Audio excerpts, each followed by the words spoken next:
नेपाल में सत्ता बदलने का ये पूरा आंदोलन युवाओं ने शुरू किया। वो 26 सोशल मीडिया प्लेटफॉर्म्स बैन करने की वजह से नाराज थे। हालांकि सोशल मीडिया बैन करना ही इसकी इकलौती वजह नहीं थी। कई अलग मुद्दों को लेकर ओली सरकार के खिलाफ लोग गुस्से में थे।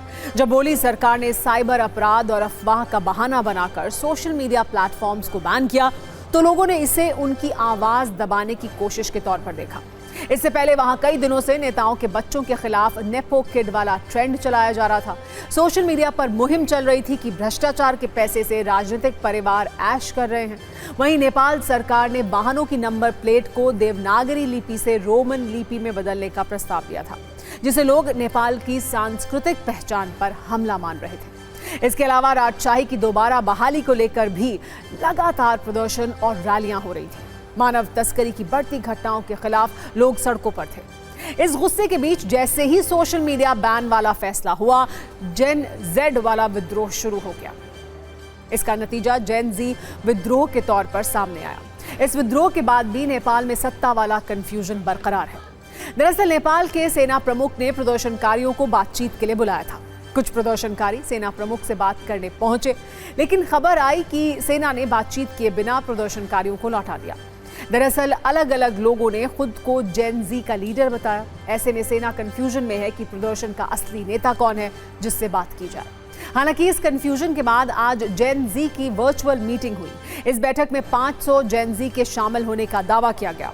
उनमें आपस में ये सहमति बनी कि retired chief justice Sushila Karki उनकी नेता होंगी। सुशीला कार्की नेपाल की अंतरिम पीएम हो सकती हैं। Sushila Karki supreme court of Nepal की इकलौती चीफ जस्टिस रही हैं। आपको बता दें कि सुशीला कार्की खुद किसी राजनीतिक दल से कभी नहीं जुड़ी रही हैं। उनकी छवि निष्पक्ष और न्यायप्रिय जस्टिस की रही है। खास बात यह है कि उनका भारत से काफी गहरा संबंध रहा है। नेपाल के विराटनगर में पैदा हुई सुशीला कार्की ने बनारस हिंदू यूनिवर्सिटी से राजनीतिक विज्ञान की पढ़ाई की है। नेपाल में तनाव के बाद भारत के बॉर्डर इलाके में भी सुरक्षा बढ़ा दी गई है।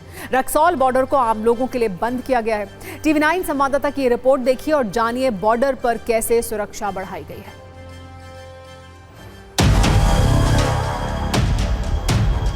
ये रक्सौल बॉर्डर है। ये बॉर्डर पूरी तरह से बंद कर दिया गया है। यहाँ जो आपको इक्का दुक्का लोग दिख रहे होंगे, ये या तो मीडिया से जुड़े हुए लोग हैं या फिर सुरक्षा से जुड़े हुए लोग हैं, जिन्हें जो लगातार आदेश दे रहे हैं, लोगों को साफ साफ बता रहे हैं कि आपको जाने की जरूरत नहीं है। उस तरफ से मतलब नेपाल से ये ऑर्डर आया है, ये बताया गया है कि लोगों को नहीं आने देना है। कहाँ जाना, कहाँ है? वीरगंज जाना है। वीरगंज जाना है। क्यों जाना है वीरगंज? दवा लाना है। तो वो दवा इंडिया में नहीं मिलती? नहीं, इंडिया में नहीं मिलेगा। वहीं मिलेगा? हाँ, वहीं मिलेगा। तो नहीं जाने दे रहा है? सब पब्लिक नहीं जा रहा है तो हम कहाँ से जाते हैं? हाँ, मना कर दिया गया है ना। कई सबको मना किया जा रहा है। आपको कहाँ जाना है? सर आपको जाना नहीं, हम यहीं के व्यापार करते हैं। हाँ। कभी बंद के स्थिति में सिचुएशन में हम लोग का भी कारोबार में बहुत असर पड़ा है। आदेश नगर में काम करते हैं तो वहाँ तो सब कुछ बंद है। सब कुछ बंद है। हाँ। इसीलिए हम लोग यहीं पर रुके हैं। नहीं जाने दे रहा है तो क्या करें। नेपाल के हालात की चर्चा आज भारत के सुप्रीम कोर्ट में भी हुई, जहां प्रेसिडेंशियल रेफरेंस पर सुनवाई के दौरान चीफ जस्टिस ऑफ इंडिया ने नेपाल का जिक्र किया। सीजेआई बीआर गवाई ने कहा कि हमें अपने संविधान पर गर्व है, क्योंकि देखिए पड़ोसी देश नेपाल में इस वक्त क्या हो रहा है।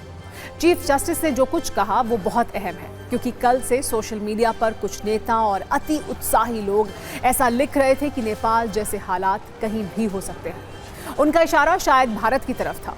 ये एक विशेष तरह की कुंठित मानसिकता है, जिसमें दूसरे देशों की जलती हुई इमारतों और तोड़फोड़ को देखकर ये कटाक्ष किया जाता है कि कहीं भी कभी भी कुछ भी हो सकता है।